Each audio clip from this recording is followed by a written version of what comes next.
It's 9:47 p.m. on a random Wednesday, and you're sitting in your car outside Target, refreshing your banking app, trying to decide if swiping your card for $43 is going to trigger an overdraft.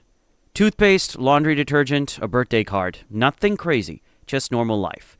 Meanwhile, your coworker just posted another set of vacation photos. Cabo, again, same job as you, same salary, same rent, same city, but somehow she's on a beach with a margarita while you're double-checking whether you can afford basic supplies. So what's the difference? Is she secretly wealthy? Did she get family money? Is she juggling 5 credit cards behind perfectly filtered Instagram posts? None of that. Here's the part that's going to annoy you. 6 years ago, she made one incredibly boring financial decision. It took maybe half an hour to set up, then she ignored it. That one move is worth about $43,000 today. In a few decades, it's projected to be worth roughly $2.8 million. And the monthly cost of that decision? About the same as what most people spend on food delivery without thinking twice. If you're tired of watching people earning the same paycheck somehow live completely different financial lives, stay with me. We're about to break down the simple math no one explained to you in school and why one small, consistent choice can quietly change everything. Let me show you how small choices compound over time. Picture 2 women. We'll call the first one Jessica. She's 28 years old, earns $65,000 a year, drives a used 2019 Honda Civic, and has about $47,000 invested. Nothing flashy, nothing extreme, just steady. Now meet Amanda, also 28, also earning $65,000. Same city, same cost of living. The difference? She's driving a brand new 2024 BMW 3 Series, and her investment account sits at $3,200. From the outside, their lives look almost identical. Same income bracket, similar apartments, same age, both feel like they're doing fine. Fast forward 7 years, at 35, Jessica's portfolio has grown to $162,000. Amanda's sits at $31,000. The gap is there, but it doesn't feel urgent yet. Amanda tells herself she's still young. There's time. Jump ahead to 45. Jessica now has $535,000 invested. Amanda has $94,000. That difference is no longer subtle. Amanda starts to feel the pressure, but now life is more complicated. 2 kids, a bigger house, higher expenses, less flexibility to dramatically increase savings. Now at the age of 55, compound growth is accelerating hard. Jessica's investments have reached $1.52 million. Amanda's at $218,000. She's frantically searching how to catch up on retirement at 55 and realizing she'll need to save close to 40% of her income to make it work. Realistically, that's not happening. At 65, the contrast is stark. Jessica has $4.32 million and retires comfortably. Amanda has $461,000 and is calculating how long she can keep working, probably into her 70s. Same starting line, same salary, 2 completely different endings. One built freedom, the other built dependence. So what exactly did Jessica do that Amanda didn't? Nothing dramatic, nothing flashy. She started investing $500 a month at 22 years old. That's it. $500 automatically transferred into a low-cost S&P 500 index fund on the same first of every month. No stock picking, no market timing, no constant checking. She set it up once and let it run in the background. Most years she barely looked at it. Maybe once annually she'd log in, see that it had grown, shrug and move on with her life. Amanda? She committed to the same $500, just in a different direction. That money went toward a car payment throughout her 20s and 30s. As soon as one loan ended, another one began. New car, new payment, always something in the driveway that required a monthly check. That's the entire gap. Not a different salary, not a secret inheritance, not some hidden business on the side. Just $500 a month pointed toward an appreciating asset instead of depreciating one.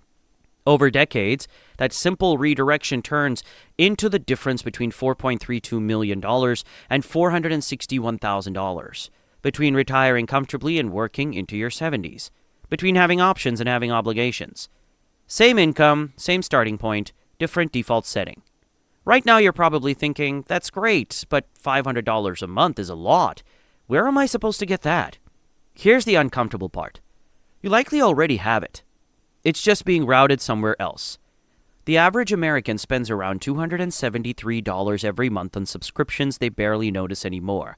Streaming platforms, music apps, gym memberships that haven't seen a check-in in months, random apps quietly billing you in the background. That alone is over $200 gone without much thought.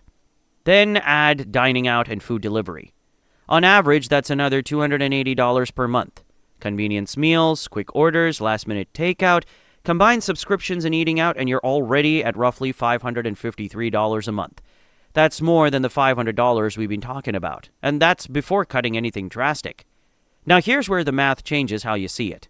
That $280 restaurant habit, if invested instead at a 10% average return, grows to about $632,000 over 30 years. You're not just buying dinner, you're trading over $500,000 for it. That $273 in subscriptions, invested over the same period, it becomes roughly $616,000.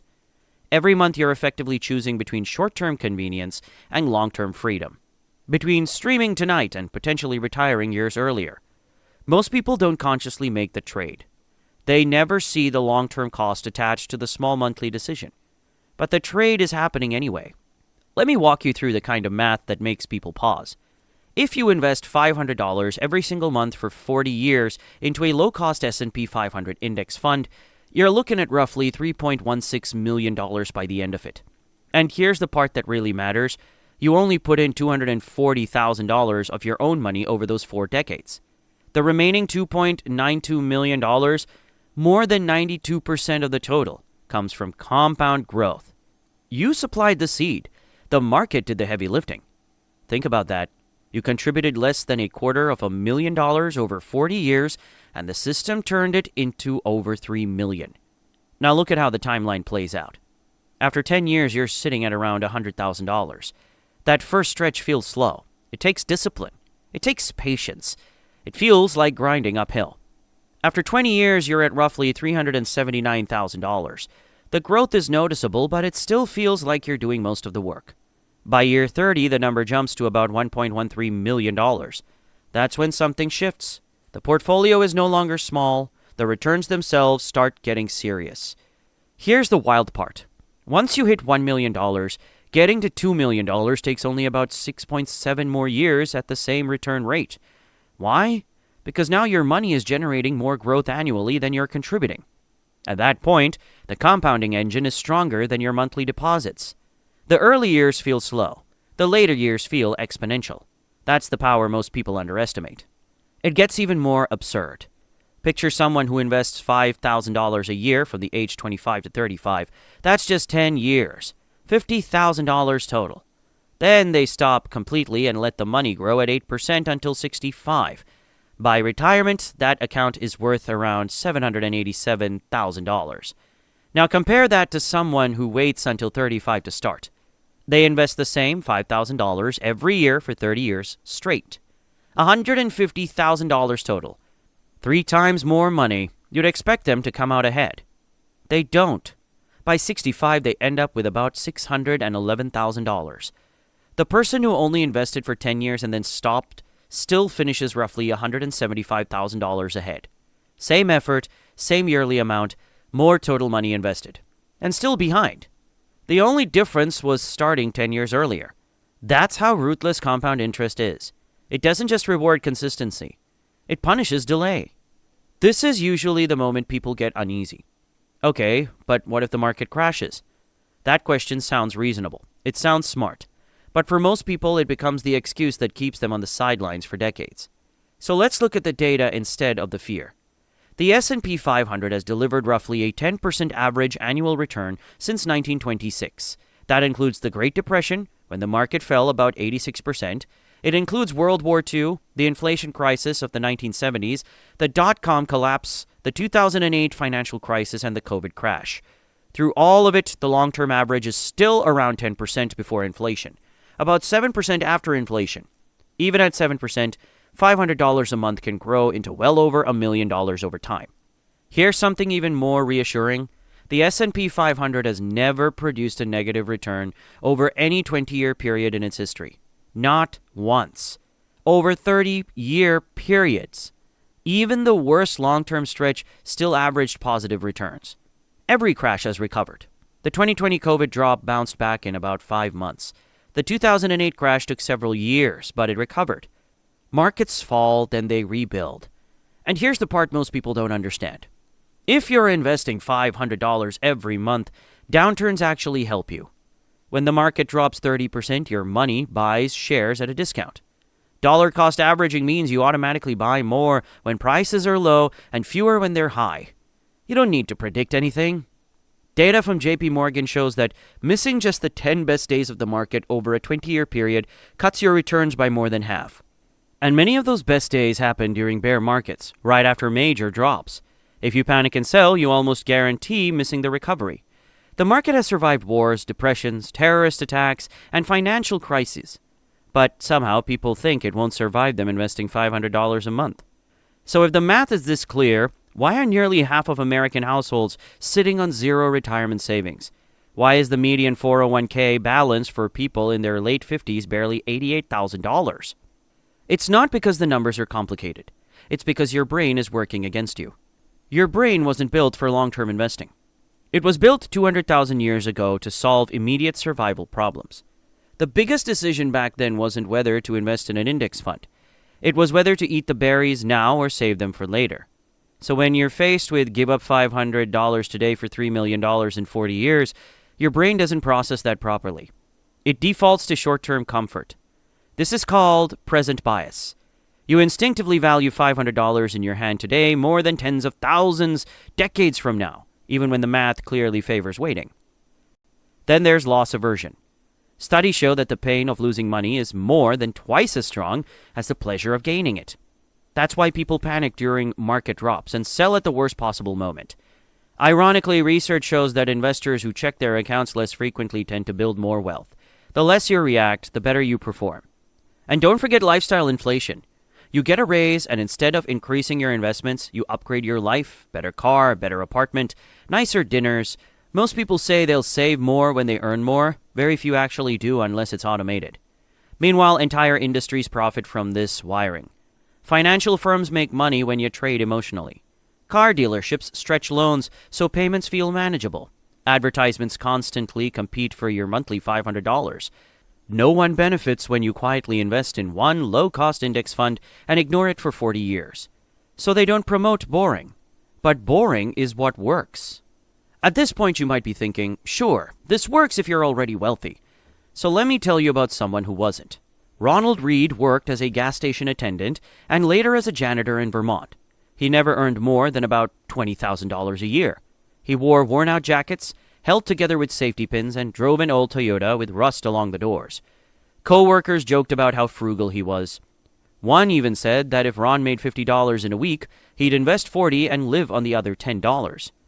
When Ron passed away in 2014 at 92, the local hospital received a call from his lawyer. They probably expected a modest donation. Instead, he left them $4.8 million. The local library received another $1.2 million. His total estate was worth more than $8 million. The same people who teased him for driving a rusty car had unknowingly worked beside a multimillionaire for decades. His strategy? He consistently bought dividend-paying stocks and held them for nearly 70 years. He could have retired early but chose to keep working because he enjoyed it. That is financial freedom, and he wasn't alone. Sylvia Bloom worked as a legal secretary in Manhattan for decades, quietly investing alongside the lawyer she worked for. She left behind over $9 million. Grace Groner bought 3 shares of Abbott Laboratory stock in 1935 for $180, reinvested every dividend, and never sold. When she died at 100, those shares had grown to $7.2 million. Meanwhile, the median retirement savings for Americans in their late 60s is around $200,000. Social Security averages under $2,000 a month. And 1 in 5 seniors is still working because they have to. The difference isn't income. It's behavior. People will spend weeks researching a new phone that will be outdated in 3 years, but never spend time understanding how to turn steady contributions into millions. Turns out driving expensive cars every few years costs more than quiet consistency ever will. Now let's talk about something most people never notice. The fee drain quietly eating away at your retirement. If you invest $500 a month for 30 years in a low-cost S&P 500 index fund with an expense ratio around 0.03%, you'd end up with roughly $1.124 million. Same contributions, same time horizon. But if the exact $500 per month goes into an actively managed fund charging 1% per year, you'd finish with about $915,000. That's over $200,000 gone. Same money, same market, same timeline. The only difference? Fees. That six-figure gap didn't disappear because the market performed differently.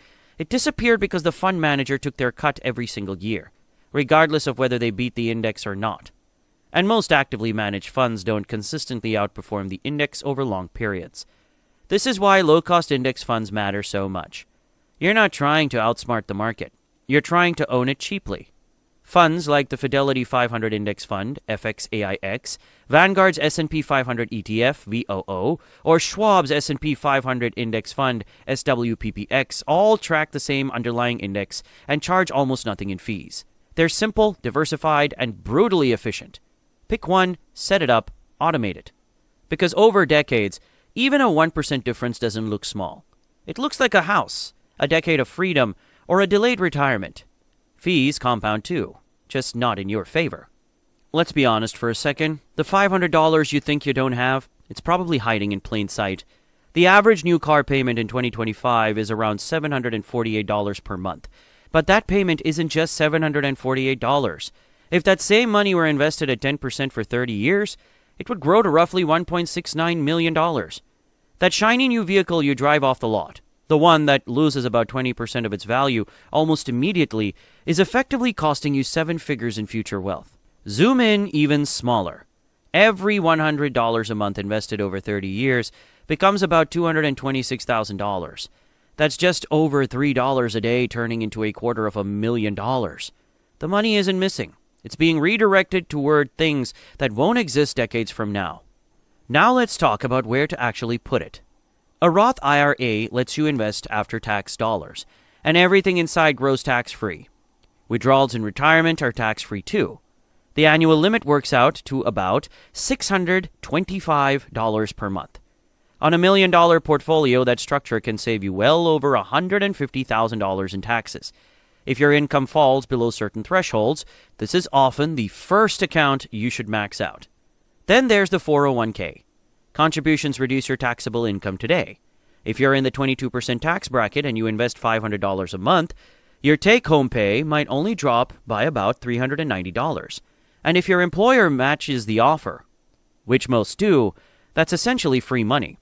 A common match is 50% on the first 6% of your salary.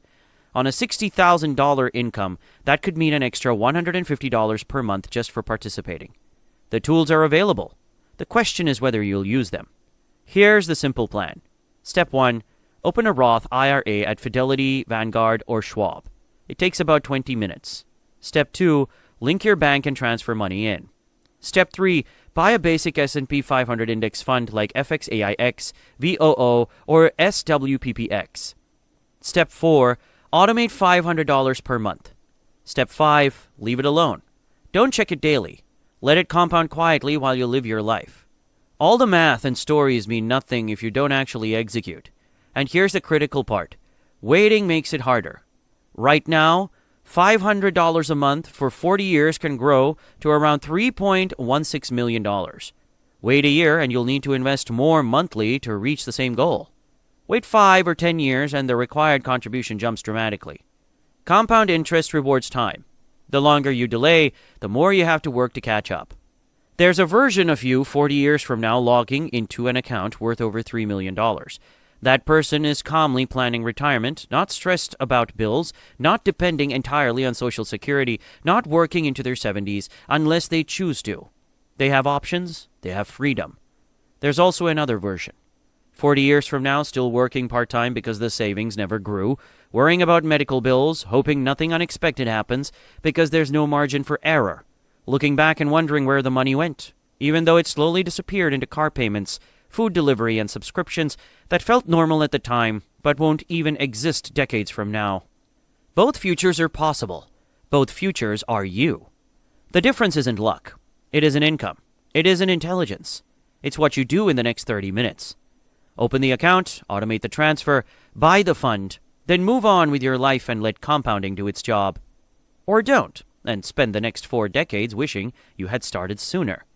The choice is yours. Time won't pause while you decide.